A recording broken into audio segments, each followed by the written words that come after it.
All right, folks, welcome back down to the shop and welcome back to the restoration of the 1950s Buffalo Forge Broil Air Barbecue Grill. I've laid the links down to all the other things I've done so far in the restoration. This is officially phase 2, where I'm taking the bowl, the legs, and the wheels off.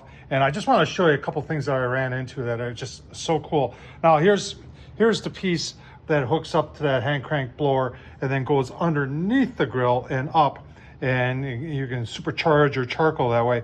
Well, when I took it apart, I wasn't aware that when you're not using the blower, there is a vent underneath here. And that's how you open it up to let air in. And that does not remove, that's in there. And this whole thing, remember, this is 1950s. Look at how good shape that is. A couple other things I ran into. Here's the hubcaps. A lot of people are saying this is rare to find the hubcaps to test that paint. That almost, I don't know, almost looks like it's galvanized. The one has got a ding in it right there. I'm gonna have to see, carefully bend that out. The bottom of the whole thing came apart easily. There's wing nuts actually that hold, this is that bottom tray. And I think that's pretty cool. And then the bowl itself isn't in as bad a shape as I thought. I think this should clean up, and then obviously I'm gonna paint it black. But there's one thing that is really cool. I mean, the legs, just look at all that. Look at the engineering that went into figuring out how to bend that all up back in the 1950s. And this just isn't thin wall. You can see right there how thick that is. That's at least 1/8 inch, maybe a little bit more. It's just really, but hang on. I want to show you this. This is really all right. So the wheels, that's rubber. And it looks like there was 3 rings of red on there. It looks like it, I can't tell. And that side looks like I see some red right there too. But the cool thing is, can you see inside there?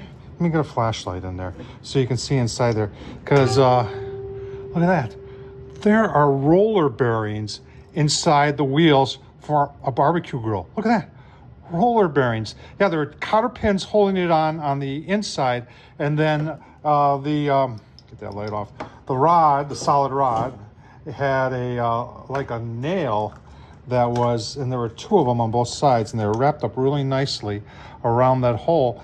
And I went to pull the wheels off, and there were a little resistance there, but I pulled them off by hand, and I looked inside and I said, there's roller bearings inside that. I mean, that is really, really cool. And the fact that they still work from the 1950s, 70 years.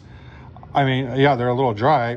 You need a little grease in there when I put it back together, but holy cow, that is, I don't know what to say. You don't see that anymore anywhere. You get a barbecue grill today and it's a plastic, hollow plastic with a little hollow rod and maybe a cotter pin. But this is impressive. 1950s, folks, they were doing it right back then. Keep on watching Tom Horsman YouTube. I'll leave a link down to all the other videos I've got in reference to this. This is Americana barbecue history, folks, at its best right here. Tom Horsman. Keep on watching. Thumbs up, leave a comment. Don't forget to subscribe. Take care.